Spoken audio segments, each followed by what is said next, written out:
Hi, I'm Mark and welcome to Science News. The world's largest solar telescope has revealed its first detailed image of the Sun. The Daniel K. Inouye Solar Telescope (DKIST), the world's largest solar telescope, captured its first image of the Sun, the highest resolution image of our star to date, last month. The image begins what scientists hope will be a nearly 50-year study of the Earth's most important star. The new images reveal small magnetic structures in incredible detail. As construction on the 4-meter telescope winds down on the peak of Haleakala on the Hawaiian island of Maui, more of the telescope's instruments will begin to come online, increasing its ability to shed light on the active Sun. Inouye's unique resolution and sensitivity will allow it to probe the Sun's magnetic field for the very first time as it studies the activities that drive space weather in Earth's neighborhood. Charged particles shed from the Sun can interfere with Earth's mechanical satellites, power grids and communication infrastructure. The new telescope will also delve into one of the most counterintuitive solar mysteries, why the Sun's corona, or outer layer, is hotter than its visible surface. These are the highest resolution images and movies of the solar surface ever taken, Inouye director Thomas Rimmel said during a news conference on Friday, January 24. Up to now, we've just seen the tip of the iceberg.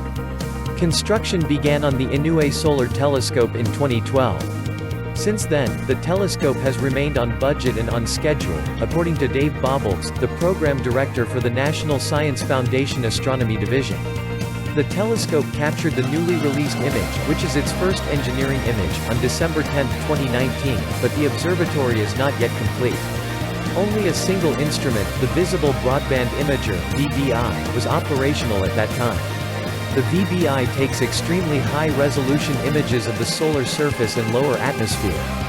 The observatory's second instrument, the Visible Spectro-polarimeter (VISP), began operation on Thursday, January 23. Like a prism, VISP splits light into its component colors to provide precise measurements of its characteristics along multiple wavelengths. The remaining instruments will be turned on as construction continues on the 13-story building, with full operations planned to begin in July 2020. We're now in the final sprint of a very long marathon, Rimmel said. The first light images captured are a false color image of the Sun.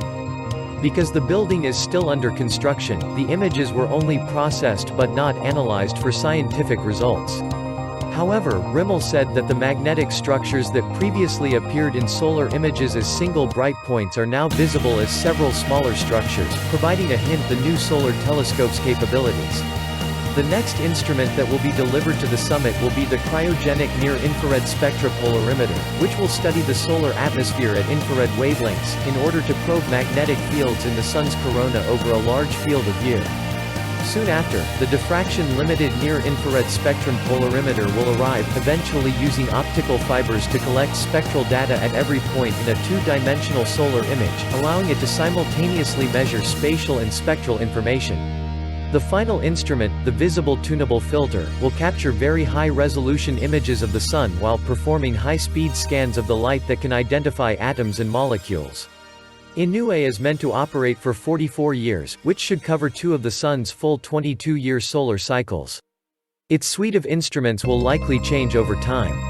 The real power in the Inouye Solar Telescope is its flexibility, its upgradability, Bobbles said. It's like having a Swiss Army knife to study the Sun. The Sun constantly sheds material into space in all directions.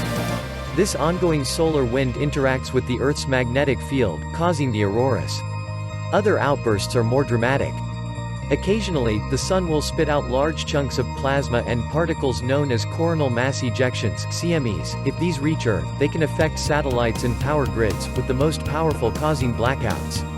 One of the best-known modern catastrophes occurred in 1989 when a geomagnetic storm hit Quebec, sparking a 9-hour blackout across the Canadian territory. Studies have set the cost of a widespread blackout from tens of billions to trillions of dollars, depending on the circumstances. Such effects could become more severe. Our expanding dependence on technology greatly increases our vulnerability to space weather, Bobbles said. The effects can be small but devastating. In September 2017, as a trio of hurricanes advanced across the Caribbean, solar flares caused multiple radio blackouts on the sunlit side of Earth. Multiple radio blackouts halted communications during the dangerous time, sometimes for as long as 8 hours. A naturally occurring event on Earth and a naturally event on the Sun, when combined, represent a much bigger threat to our society, National Science Foundation Director Valentin Pilat said during the news conference. The Inouye telescope should allow astronomers to learn more about what drives space weather. This understanding may help speed predictions for the most extreme events, allowing a faster response during dangerous situations. Inouye will not act alone to accomplish this. To really understand the drivers and the impact of space weather, we need to use two complementary approaches, Pilat said. Inouye will handle the first, making in-depth observations of the magnetic surface of the Sun. The second approach requires sending spacecraft close to the Sun. Advertisement. NASA's Parker Solar Probe launched in 2018 and will get within 4 million miles (6 million kilometers) at its closest approach to the star. In February, NASA and the European Space Agency will launch the Solar Orbiter, a mission dedicated to studying the Sun's heliosphere, the bubble of charged particles blown into space by the solar wind. The trio are very complementary in different ways, Pilat said. While Inouye will provide a detailed look at the Sun's magnetic field, the space missions will place its observations in context with solar activity and solar weather. Together, they will be at the forefront of discovery for the next half-century, Pilat said. It really is a great time to be a solar astronomer, he said. Thanks for watching this video. For more videos, please subscribe to Science News. For more details, please visit widelyexplored.com.